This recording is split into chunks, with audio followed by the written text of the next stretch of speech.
इति पिशो भगवानः सम्मा सम्बुद्धो विद्याचरणसम्पन्नो सुगतो लोकविदो अनुत्तरो पुरुषधर्मसारथि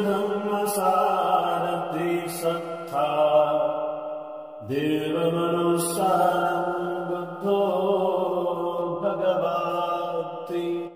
उपस्थित प्रिय सज्जन उपासक आणि उपासिका, आज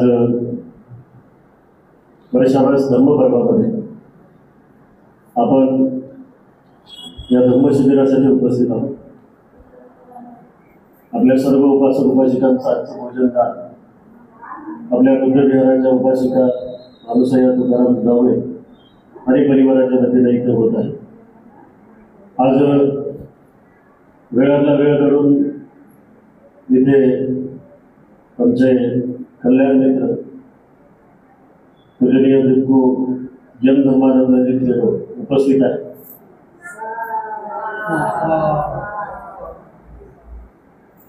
तर पूजनीय भंतेजीचं सर्वप्रथम मी आभार या ठिकाणी व्यक्त करतो. आपल्या बुद्धविहाराचे माजी अध्यक्ष शशिकांत भगतराव खंडाळे, आनंद जाधव आणि किशोरभाऊ वाघ या तीनही कार्यकर्त्यांना सूचना करतो की त्यांनी पूजनीय भंतेजी यांचं स्वागत करावं. साधू साधू साधू साधू साधू सुखी दीर्घायु भव सुखी दीर्घायु. मी पूजनीय धर्मबंधू भिक्खू जन धर्मानंदजी थेरो यांना अशी विनंती करतो की आपल्या सर्वांना त्यांनी धर्मदर्शन द्यावे. साधू साधू साधू बुद्धं नमामि धम्मं नमामि संघं नमामि. संपूर्ण विश्वाला सुख शांती मानवता तथा दुःखमुक्तीचा आर्य संदेश देणारे विश्व शांतिदूत महाकारुणिक तथागत भगवान सम्यक संबुद्ध यांना त्रिवार अभिवादन करतो. तथागतांनी समग्र मानवजातीच्या दुःखमुक्तीसाठी उपदेशिलेला महान सद्धम्म अर्थात बौद्ध धम्म तथा या सद्धम्माचा अविरतपणे प्रचार आणि प्रसार करणारा तथागतांद्वारा स्थापित सदा पूजनीय भिक्खू संघ या पूजनीय भिक्खू संघाला त्रिवार अभिवादन करतो. ज्यांच्या अथांग अमर्याद त्याग प्रभावामुळे या भारतभूमीला बुद्धभूमीचे रूप पुन्हा एकदा प्राप्त झालं, असे बौद्ध धम्माचे पुनरुद्धारक तुम्हा आम्हा सर्वांचे उद्धार करते प्रज्ञा सूर्य बोधिसत्व डॉक्टर बाबासाहेब आंबेडकर यांच्या समग्र धम्मक्रांतीमध्ये जीवनाच्या शेवटच्या श्वासापर्यंत समर्पित राहून. आजच्या या मंगलमय प्रसंगी सातवाहन बुद्धविहार सिद्धार्थ नगर औरंगाबाद या ठिकाणी उपस्थित आपण सर्व धम्म उपासक धम्म उपासिका आपल्या सर्वांप्रती मी सर्वप्रथम अनंत मंगल कामना अर्पण करतो आणि आजच्या या वर्षावासकालीन धम्म देसनेला सुरुवात करतो. उपस्थितांनो, सध्या वर्षावासाचा कालावधी सुरू आहे आणि कालच आपण परवाला श्रावण पौर्णिमा सुद्धा आपण संपन्न केली.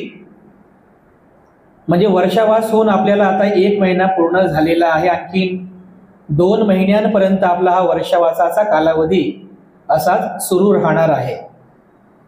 मी विशेषतः आपल्या सर्वांचं अभिनंदन व्यक्त करेल या वर्षावासामध्ये पूजनीय भदंत रत्नदीप्ती थेरो यांच्या प्रमुख मार्गदर्शनामध्ये एक महत्त्वपूर्ण विषय घेऊन आपण प्रवचन मालिका या ठिकाणी सुरू केलेली आहे.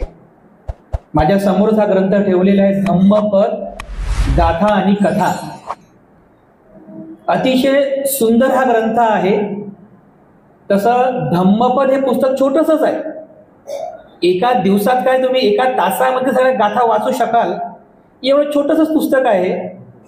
परंतु त्या गाथा भगवान बुद्धांनी कुठं म्हटल्या, कुणाच्या संदर्भामध्ये म्हटल्या, त्याच्या कथा काय आहेत, या संदर्भातील गाथा आणि त्या गाथेच्या कथा आपल्याला माहीत असणं अतिशय महत्त्वाचं आहे. तो विषय घेऊन भंतजींनी या वर्षावासामध्ये धम्मपद गाथा आणि कथा हा विषय प्रवचन मालिकेच्या अंतर्गत घेऊन अतिशय सुंदर प्रकारच्या धम्मदेशना आपल्या सर्वांना देत आहेत. नक्कीच मी पूजनीय भदंत रत्नदीप्ती थेरो यांचाही धन्यवाद व्यक्त करतो. विशेषतः तुमच्या प्रती म्हणजे मंगल मैत्री अर्पण करतो की आपण या वर्षावासामध्ये हा विषय घेऊन आपल्या ध्यानामध्ये धम्म ध्यानामध्ये भर पाडत आहात. उपस्थितांनो, सध्या वर्षावासाचा कालावधी सुरू आहे. सगळीकडे वर्षावासाच्या निमित्ताने शिबिरांचं सुद्धा आयोजन होत आहे. बऱ्याच ठिकाणी वर्षावासामध्ये म्हणजे उपासक उपासिकांनी काय करावं हे उपासकांना सुद्धा माहीत नाहीये. कारण वर्षावास जो सुरू झालेला आहे हा वर्षावास फक्त भिक्खूंसाठी सुरू झालेला आहे, उपासक उपासिकांसाठी नाही. वर्षावासाचा जो इतिहास आहे, आमचं एक प्रवचन सुद्धा आम्ही टाकलंय सर्च रिसर्च युट्यूब चॅनलला. वर्षावास जे सुरू झालेला आहे त्यामागचे व्यवहारिक कारण आहेत, कोणते आध्यात्मिक किंवा असे धार्मिक कारण नाही आहेत. वर्षावासामध्ये पाऊस पडतो, पावसामुळे चिवर भिजतात, बाहेर जाता येत नाही, नदीला पूर येतो त्याच्यामुळे बाहेर फिरता येत नाही, शेतामध्ये बीज पेरणी होत असते तिथून चालता येत नाही, अनेक कारणं आहेत. आणि बघा ना आपल्या व्यावहारिक जीवनामध्ये सध्या बाहेर पाऊस सुरू आहे, तुमच्याकडे रेनकोट पण नाही, छत्री पण नाही, पण तुम्हाला अर्जंट जायचं आहे, तुम्ही काय करता? पावसाने भिजता का तुम्ही? घरी थांबता ना, म्हणजे घरवास करता तुम्ही, घरवास घरीच थांबतो आपण. अरे आपणच काय, कुत्रे मांजर गाई ढोर पक्षू पक्षी हे सुद्धा पावसामध्ये बाहेर फिरत नाहीत. चिमणी सुद्धा वर्षावास करते, म्हणजे वर्षामध्ये वास करते, बाहेर फिरत नाही, स्वतःचं घरटं बांधते. आता पाऊस सुरू आहे बाहेर जायचं नाही, ती सुद्धा वर्षावास करते. हे अनेक कारण होती बघा. तेव्हा भगवान बुद्धांनी या व्यवहारिक कारणांमुळे भिक्खूंना उपदेश केला की भिक्खूंनो, वर्षावासामध्ये इतरत्र कुठेही विहार करू नका, तुम्ही एकाच ठिकाणी वास करा, वर्षामध्ये वास करा आणि त्या ठिकाणी राहूनच तुम्ही धम्माचं ध्यान मनन आणि चिंतन करा. ही त्याच्या मागचे व्यवहारिक कारणं आहेत. पण आता प्रश्न असा येतो की भिक्खूंसाठी जर वर्षावास सुरू असेल, म्हणजे वर्षावास जर भिक्षूंसाठी असेल, तर उपासक उपासिकांनी काय करावं? वर्षावास हा भिक्षूंसाठी आहे, पण उपासकांनी काय करायचं? त्याला सगळीकडे वर्षावासामध्ये ग्रंथवाचन होते, काही ठिकाणी शिबिर होतात. तर आता बघा, वर्षावासाचे निमित्त आहे. या 3 महिन्यांच्या कालावधीमध्ये उपासक उपासिकांनी काय करायला पाहिजे याचाही उपदेश भगवान बुद्धांनी केलेला आहे. एक प्रसंग आहे बघा, त्या प्रसंगामध्ये तुम्हाला लक्षात येईल की वर्षावासामध्ये उपासक उपासिकांनी काय करावं, काय त्यांची कर्तव्य असतात. ते एक प्रसंग आहे. श्रावस्तीमध्ये असं उंच आसनावरती भगवान बुद्ध बसलेले आहेत आणि समोर भिक्षू आहेत, भिक्षुणी आहेत, तुमच्यासारखे उपासक उपासिका आहेत आणि त्यांच्या मधामध्ये काही अंतर होतं. बुद्ध आणि भगवान बुद्ध आणि त्या उपासक उपासिकाच्या मधात थोडंसं अंतर होतं. त्या अंतरामध्ये जसं बघा, हा अंतर आहे की नाही, एवढ्या जागेमध्ये एक अन्नाचा तुकडा तिथे पडलेला होता आणि त्या झाडाखाली भगवान बुद्ध बसले होते. त्या झाडावर एक पक्षी बसला होता टपून, की कधी मी अशी झेप घेतो, कधी पायामध्ये तो अन्नाचा तुकडा पकडतो आणि अशी झेप घेऊन दूर निघून जातो आणि खातो. त्याच टपलेल्या अवस्थेमध्ये तो पक्षी होता. तर बघा, सगळेजण असे ध्यानाला बसले होते, भगवान बुद्ध प्रवचन करत होते. तेव्हा त्या पक्षीने, त्या झाडावर बसलेल्या पक्षीने तो चान्स हेरला, म्हणजे ती संधी बघितली की त्या पक्षीने अशी जोरात झेप घेतली. आणि झेप घेऊन बघा, इतक्या जोरात तो आला, जोराची झेप घेतली खाली. त्याने त्या अन्नाचा तुकडा अगदी भगवान बुद्धाच्या पुढेच पडलेला होता तो तुकडा, त्या तुकडा पकडला. तेवढ्याच वेगाने जोरात झेप घेऊन तो वर निघून गेला. हा सगळा प्रसंग भगवान बुद्धांनी पण पाहिला. हा सगळा प्रसंग त्या उपासक उपासिकाने सुद्धा पाहिला. मग उपासक म्हणू लागले, भगवान आश्चर्य आहे, भगवान भगवान आश्चर्य आहे, भगवान बघा ना, बघा तो पक्षी, बघा ना भगवान, तो किती वेगाने खाली आला, किती वेगाने त्याने अन्नाचा तुकडा पकडला आणि तेवढ्याच वेगाने तो भर आकाशामध्ये दूरपर्यंत निघून गेला. भगवान किती आश्चर्य आहे, भगवान. भगवान म्हणाले, उपासक उपासिकांनो, सांगा तुम्ही की तो पक्षी एवढ्या दूर आकाशामध्ये कसा काय उडू शकतो? तर साधं सोपं प्रश्न विचारला भगवान बुद्धांनी. उपासकांनी पण साधं सोपं उत्तर दिलं, भगवान त्याला पंख आहेत ना, भगवान त्याला पंख आहेत म्हणून तो दूर आकाशामध्ये उडू शकला. पुन्हा भगवान बुद्ध विचारतात, उपासक उपासिकांनो, फक्त पंख आहे म्हणूनच तो पक्षी दूर आकाशामध्ये उडाला का? तर दुसरे उपासक म्हणाले की नाही नाही भगवान, असं जर असं तर कोंबडी सुद्धा वर आकाशामध्ये उडाली असती ना, मोर सुद्धा आकाशामध्ये उडाला असता. फक्त पंख असून चालत नाही भगवान, त्या पंखामध्ये उडण्याचं बळ सुद्धा आहे. म्हणून भगवान त्याचे दोन्ही पंख मजबूत आहेत, ते दोन्ही पंख बलवान आहेत, म्हणून भगवान तो एवढ्या दूर आकाशामध्ये उडू शकला. बस हे रूपक, ही पक्षीची जी घटना घडली, या पक्षीच्या घटनेला रूपक साधून भगवान बुद्ध त्या उपासक उपासिकांना विनंती करतात, उपासक उपासिकांनो, अगदी या पक्षाच्या दोन पंखांप्रमाणे प्रत्येक उपासक उपासिकांच्याही जीवनामध्ये दोन पंख असतात. भगवान बुद्धांनी सांगितलं की त्या पक्षाच्या दोन पंखांप्रमाणे प्रत्येक उपासक उपासिकांच्याही जीवनामध्ये दोन पंख असतात, की ज्या दोन पंखांच्या सहाय्याने तो उपासक, ती उपासिका धम्माच्या आकाशामध्ये दूर दूर दूर पर्यंत उडू शकते, दूर दूर पर्यंत झेप घेऊ शकते. लगेच उपासकांनी विचारलं, भगवान कोणते ते दोन पंख आहेत? आम्हाला उपदेश करा भगवान, कोणते ते दोन पंख आहेत? लगेच भगवान बुद्ध उपदेश करतात, उपासक उपासिकांनो, प्रत्येक उपासक उपासिकांच्या जीवनामध्ये हे दोन पंख आहेत, की ज्या दोन पंखांच्या साह्याने तुम्ही धम्माच्या सद्धम्माच्या आकाशामध्ये दूरपर्यंत झेप घेऊ शकता. कोणते ते दोन पंख आहेत? पहिला पंख आहे, प्रत्येक उपासक उपासिकांनी अष्टशील धारी बनलं पाहिजे. हे तुमचं पहिलं पंख आहे, समजलं? पहिला पंख कोणता आहे? प्रत्येक उपासक उपासिकांनी अष्टशील व्रत किंवा अष्टशील उपोषधारी बनलं पाहिजे. हे तुमचं पहिलं पंख आहे. बुद्ध त्याचं स्पष्टीकरण पण करतात की काय पंख कसं आहे.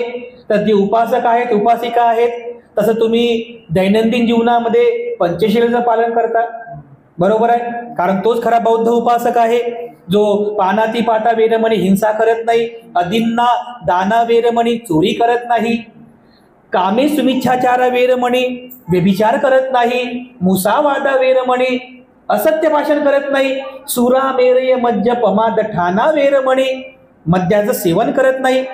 पंचशीलचं तुम्ही दैनंदिन जीवनामध्ये पालन करता. परंतु याच्या पुढचं जे पाऊल आहे ते तर तुम्ही पालन करायलाच पाहिजे. पण याचं जे धम्माच्या पुढचं जे पाऊल आहे ते म्हणजे तुम्ही दर महिन्याच्या किमान 4 दिवस अष्टशील उपोषित व्रताचं पालन करायला पाहिजे. कोणते ते 4 दिवस? पुन्हा भगवान बुद्ध सांगतात, पहिला दिवस आहे पौर्णिमेचा, दुसरा दिवस आहे चतुर्दशीचा, आणि बाकी 2 दिवस आहे शुक्ल अष्टमी कृष्ण अष्टमी. जे 8-8 दिवसानंतर येतात, असे पौर्णिमा, अष्टमी, चतुर्दशी आणि पुन्हा शुक्ल अष्टमी अशा 4 दिनी किमान 4 दिनी तुम्ही अष्टशील उपोषद ग्रहण करायला पाहिजे आणि त्या दिवसात 24 तास काटेकोरपणे त्याचं पालन पण करायला पाहिजे. नाहीतर फक्त पंख असून चालत नाही, त्या पंखामध्ये बळ पण पाहिजे ना. तर बळ कसं भराल तुम्ही, त्याचं काटेकोरपणे पालन करा. तर तुम्ही आता शिबिरामध्ये पूजनीय भंतेजींच्या मार्गदर्शनामध्ये उपोषद धारण करता, दिवसभर तुम्ही उपोषदाचं पालनही करता. तर आपल्याला हे समजायला पाहिजे की किमान सध्या वर्षाचा कालावधी सुरू आहे, तर काही उपासक असतात की जे 3 महिन्यांपर्यंत अष्टशील उपोषद धारण करतात. 3 महिन्यांपर्यंत. बरं, ज्यांना 3 महिन्यांच्या वर्षावासामध्ये उपोषदाचं आचरण करण्यास अडचण असेल तर ते 1 महिना धारण करू शकतात की नाही. किमान 1 महिना, या पौर्णिमेपासून तर या पौर्णिमेपर्यंत तुम्ही संकल्प करा. किमान संकल्प तर करा की किमान मी 1 महिन्यांपर्यंत उपोषद व्रताचं पालन करेल. बरं, ज्यांना 1 महिना पण जमत नाही, त्याने कमीत कमी महिन्यातून हे 4 दिवस जे आहेत ते भगवान बुद्धाने सांगितलेले आहे, त्या 4 दिवसात तरी उपोषद धारण करायला पाहिजे. पौर्णिमेला उपोषद धारण करा. चतुर्दशी म्हणजे काय, 14वा दिवस. 14वा दिवस म्हणजे पण जसं पालीमध्ये 10ला म्हणतात दसम, 11ला म्हणतात एकादशी, 12ला म्हणतात द्वादशी, 13ला म्हणतात त्रयोदशी आणि 14ला म्हणतात चतुर्दशी आणि 15वा जो दिवस असतो तो असतो अमावस्याचा. म्हणजे अमावस्याच्या अगोदरचा जो दिवस आहे, दिवस, रात्र नाही.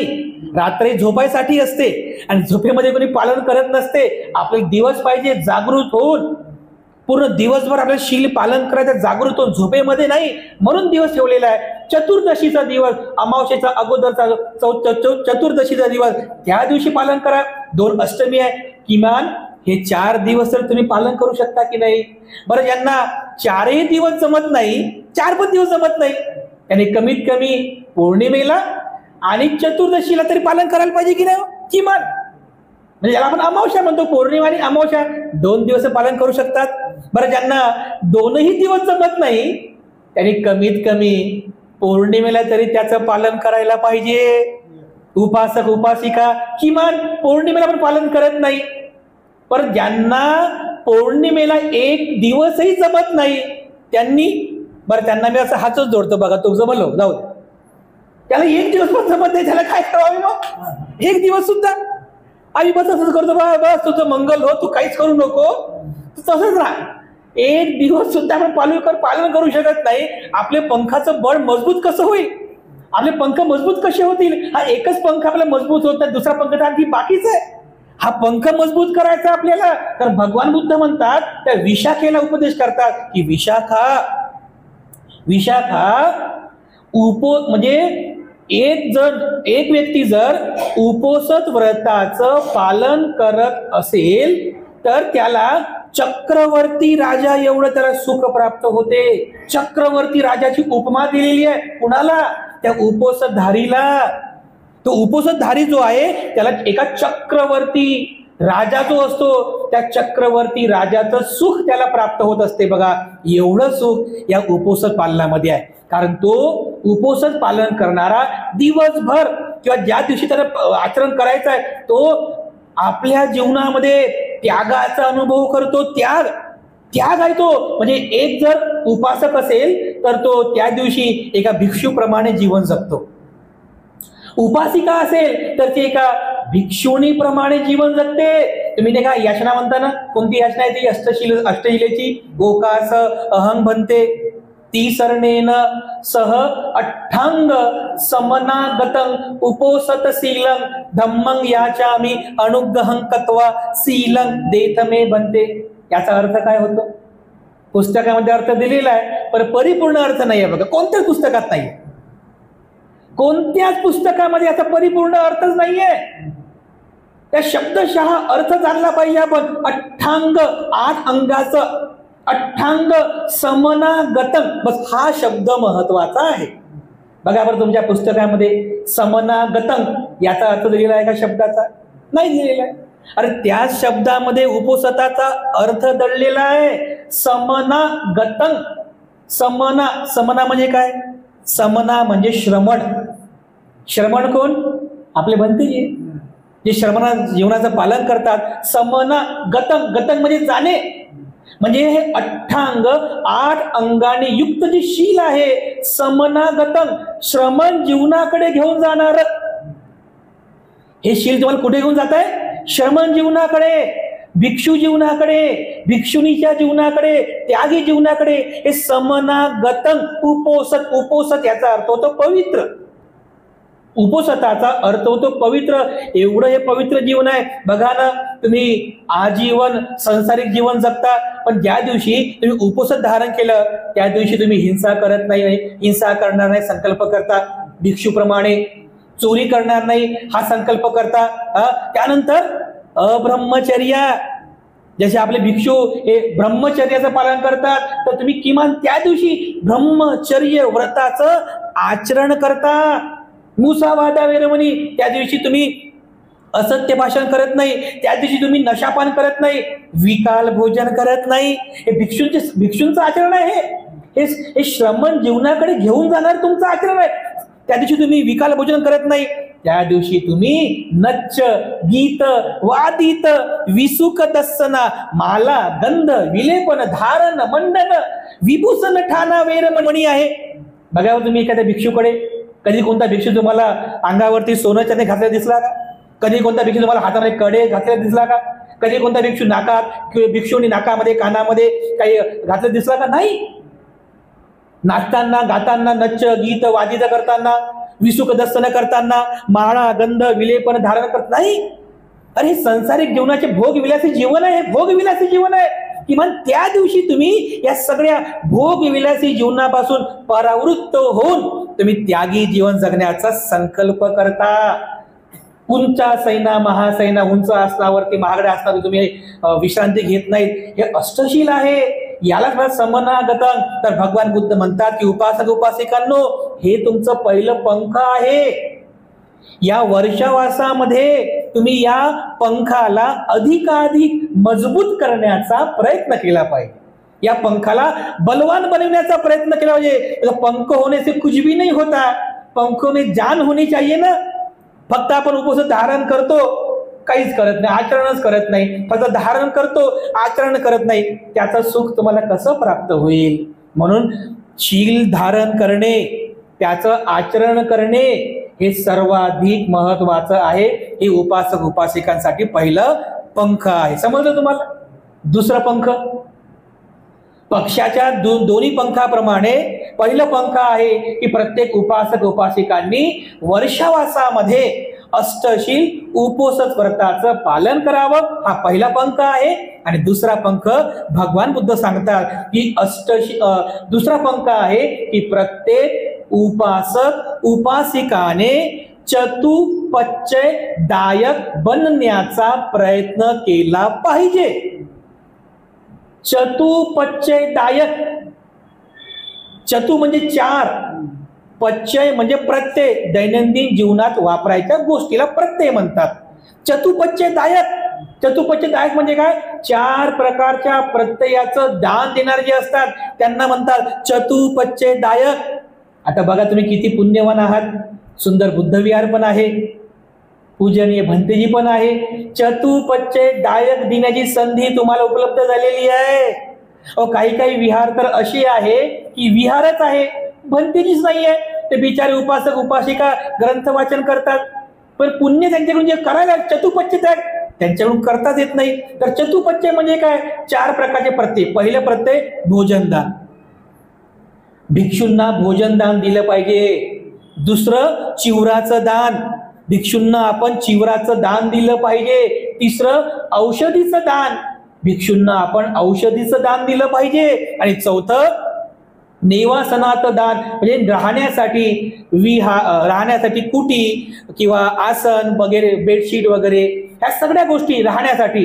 हे 4 प्रकारचे प्रत्यय आहेत. प्रत्येक उपासक उपासिकांनी या वर्षावासामध्ये स्वतःला चतुपचयदायक बनविण्याचा प्रयत्न केला पाहिजे. तुम्ही किती पुण्यवान आहात की तुम्हाला घरी बसायची संधी मिळाली. काही काही विहार असे आहेत की तिथे भिक्षू उपलब्ध नाहीये, तर मला सांगा ते उपासक उपासिका भोजनदान कोणाला देतील? बौद्धाचार्य देतील का? ते पुण्य होते का? नाही. चिवरदान कोणाला देतील? सांगा, कोणाला देतील चिवरदान? भिक्षू पाहिजे ना तुम्हाला. चतुपचय दायक होण्यासाठी तुम्हाला भिक्षू पाहिजे ना. हो, चिवरदान कोणाला देतील? औषधीचं दान कोणाला देतील? शयनासनाचं दान ते कोणाला देतील? तुम्ही किती पुण्यवान आहात, किती पुण्यवान आहात की तुमच्याकडे विहार पण आहे, भंतेजी पण आहे. अरे तुम्ही जर घरी बसल्या चतुपचय दायक होऊ शकता. किती पुण्याची गोष्ट आहे बघा. हे पुण्य प्राप्त करण्याची संधी तुम्हाला उपलब्ध आहे बघा या वर्षावासामध्ये. या वर्षावासात जास्तीत जास्त तुम्ही चतुपचय दान करण्याचा संकल्प केला पाहिजे. भोजनदान देण्याचा संकल्प करा, चिवरदान देण्याचा संकल्प करा, त्यानंतर औषधीचं दान देण्याचा संकल्प करा, आणि शयनासनाचं म्हणजे विहार कुटीमध्ये काय लागलेल्या काही महत्वाच्या वस्तू, मग टेबल असेल, त्यानंतर बेडशीट असेल, संडास बाथरूमसाठी काही आवश्यक गोष्टी असतील, जे काही असेल अशी चतुपचयदायक बनण्याचा तुम्ही प्रयत्न केला पाहिजे. तर बघा उपासक उपासिकांना तुम्ही फार पुण्यवान आहात. विशेषतः तुमच्याकडे विहार आहे, पूजनीय भंते या ठिकाणी उपस्थित आहेत, तर तुम्ही पुण्यवान समजून स्वतःला अधिकाधिक पुण्य संपादित करण्याचा प्रयत्न केला पाहिजे. जर समजा रत्नदीप भंते निघून गेले, डायरेक्ट पुढच्या वर्षावासामध्ये आले, मग 9 महिने तुम्ही काय करणार? सांगा बरं. तुम्ही चतुपचयदायक कसं होणार? तुमचं पुण्य सांगतो मी तुम्हाला, जाणार नाही ते सांगतो मी की असे अनेक औरंगाबाद मध्ये असे अनेक विहार आहेत, अनेक विहार आहेत. अरे भंतेजीच नाही तिथे उपलब्ध, काय करतील बिचारे? उपासक ग्रंथाचं पठण करतात, पण चतुपचयदायक होण्याची संधी त्यांना मिळतच नाही. कशी मिळणार? पण भंतेजीच उपलब्ध नाहीये ना. मग सांगा तुम्ही किती पुण्यवान आहात की तुम्हाला चतुपचयदायक बनण्याची संधी उपलब्ध झालेली आहे. तर बांधवांनो, ही संधी तुम्ही गमवू नका. वर्षावासामध्येच ही संधी उपलब्ध होत असते. हे पुण्य करण्यासाठी वर्षावासामध्ये तुम्हाला उपलब्ध होत असते, बाकी 9 महिने तुम्हाला उपलब्ध होत नाही. आता भंती परमनंट राहतात हा भाग वेगळा, पण बुद्ध काळामध्ये फक्त 3च महिने भिक्षू राहायचे, बाकी 9 महिने चरज भिक्कवे चारिकांग. लोक वाट बघायचे कधी पुढचा वर्षावास येतो, कधी भंतेजी येतात, कधी भिक्षू येतात, आणि कधी बुद्ध येतील, जेणेकरून आम्हाला चतुपचयाचं दान करता येईल. आपण किती पुण्यवान आहात. तर आपल्याला हे पुण्य करणं या वर्षावासामध्ये संधी मिळालेली असते बघा. यासाठी वर्षात तुमच्यासाठी महत्वाचं आहे. तर वर्षावासामध्ये तुम्ही आपले हे दोन्ही पंख मजबूत करण्याचा प्रयत्न करा. पहिला पंख कोणता? अष्टशील उपोषधारी बना. पदशील ग्रहणच करू नका, जे पंखच घेऊ नका, त्या पंखामध्ये बळ भरा, बलवान बनवा त्या पंखाला, म्हणजे स्वतःला अष्टशील उपोषधारी बनविण्याचा प्रयत्न करा. आणि दुसरं चतुपचयदायक बनण्याचा प्रयत्न करा, आणि खरंच बना, कारण हे फार मोठं पुण्य आहे. हे दोन्ही पंख आहेत तुमचे, या दोन्ही पंखांना ग्रहण करा. जे उपासक उपासिका या 2 पंखांना ग्रहण करतात, आणि फक्त ग्रहणच करत नाही तर त्या पंखांना बलवान बनवतात, असा उपासक, अशी उपासिका या दोन्ही पंखांच्या साह्याने सत्तमाच्या आकाशामध्ये दूर दूर पर्यंत झेप घेत असते बघा. कशामुळं? या पंखांमुळं. तर उपासक उपासिकांनो, या वर्षावासामध्ये ही पुण्य संधी असते बघा. तर जास्तीत जास्त पुण्य करण्याचा संकल्प करा, जास्तीत जास्त अष्टशील उपोषधारी बनण्याचा प्रयत्न करा, चतुपचयदायक बनण्याचा प्रयत्न करा. पण याच्याही पुढे आता बुद्धाचा उपदेश झाला, याच्या पुढे जाऊन एक छोटासा आणखी उपदेश आहे की सम्राट अशोक सुद्धा त्याने आपल्या जीवनामध्ये या दोन्ही पंखांना ग्रहण केलं होतं. दोन्ही पंखांना म्हणजे त्याने स्वतः अष्टशील ग्रहण केलं, उपोषणाचं पालन केलं, त्याने स्वतः चतुपचय दान केलं. बघा ना, 84,000 विहार बांधले, भिक्षूंना भोजनदानाची व्यवस्था, चिवरदानाची व्यवस्था, सगळं चतुपचयदायक पण झाला. आणि मग सगळं केल्यानंतर मग तो मोगलीपुत्र तिस्स भंतेजीकडे जातो आणि म्हणतो की भंते, मी अष्टशील उपोषधारी पण झालेलो आहे, म्हणते म्हणाले की साधू साधू तुझं पुण्य आहे महाराज, मी चतुपच्चे दान केलं, 84,000 विहार बांधले. साधू साधू महाराज तुमचं पुण्य आहे, मग मी धम्माचा दायाद झालो का म्हणते. दायाद म्हणजे वारसा, वारसदार, मी धम्माचा वारसा झालो का. मोगलीपुत्र 30 म्हणतात की महाराज जरी तुम्ही 84,000 विहार बांधले, जरी तुम्ही अष्टशील उपोषणधारी झाले, तुम्ही चतुपच्चे दायक झाले, तुम्ही केवळ दायक झाले. दायक म्हणजे दान देणारे, चतुपच्चे दायक झाले, दायाद नाही झाले. जर तुम्हाला दायाद व्हायचं असेल तर तुम्हाला तुमचा पुत्र भिक्खू संघाला दान द्यावं लागेल. एवढं ऐकल्याबरोबर अशोक आपला पुत्र महेंद्राला म्हणतो की महेंद्रा पुत्रा, मला धम्माचा दायद व्हायचा आहे, तर तू प्रवजित होशील का. तो सुद्धा स्मित हास्य करून म्हणतो की हो पिताश्री, मी प्रवजित होईल. आणि तेव्हा म्हणते मोगलीपुत्र 30 हे महेंद्राला प्रवजित करतात, तो भिक्षू होतो. तेव्हा सम्राट अशोक धम्माचा दायाद होतो. समजलं. धम्माचा दायाद कधी झाला, जेव्हा त्याने पुत्र दान दिला तेव्हा तो धम्माचा दायाद झाला. धम्म दायाद होण्याची संधी सर्वांनाच प्राप्त होत नाही. बघा इथं आमच्या आई बसते, कुठं आहे जावळे आई बसतात बघा, धम्माचा दायाद आहे, त्यांचे पण सुपुत्र भिक्षू आहेत, आहे की नाही. धम्म दायाद होण्याची संधी जर तुम्हाला उपलब्ध झाली, म्हणजे किमान जर तुम्हाला 3 मुलं असतील, एक संकल्प तर करा, एक मुलगा डॉक्टर, एक मुलगा इंजिनियर, एक मुलगा भिक्षू होऊ द्या, आहे की नाही. एक मुलगा भिक्षू होऊ द्या ना, भिक्षूंची संख्या वाढली पाहिजे. तर असाही संकल्प करा की मला धम्माचा दायाद व्हायचा आहे.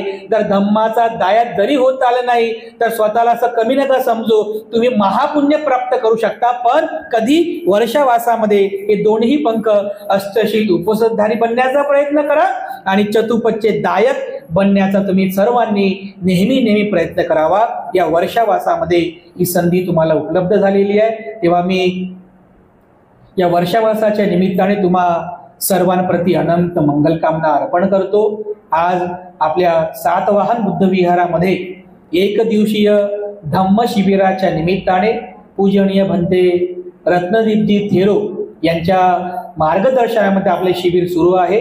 नक्कीच आपल्या सर्वांना या वर्षावासामध्ये ही पुण्य संधी प्राप्त झालेली आहे. या पुण्य संधीचा आपण सर्वांनी जास्तीत जास्त लाभ घ्यावा आणि आपल्या जीवनामध्ये आपल्या सर्वांचं आपण कल्याण करावं, अशी सर्वांप्रती मी मंगल कामना या ठिकाणी अर्पण करून वेळेअभावी मी या ठिकाणी थांबतो. सर्वांचं मंगल हो, सर्वांचं मंगल हो, सर्वांचं मंगल हो.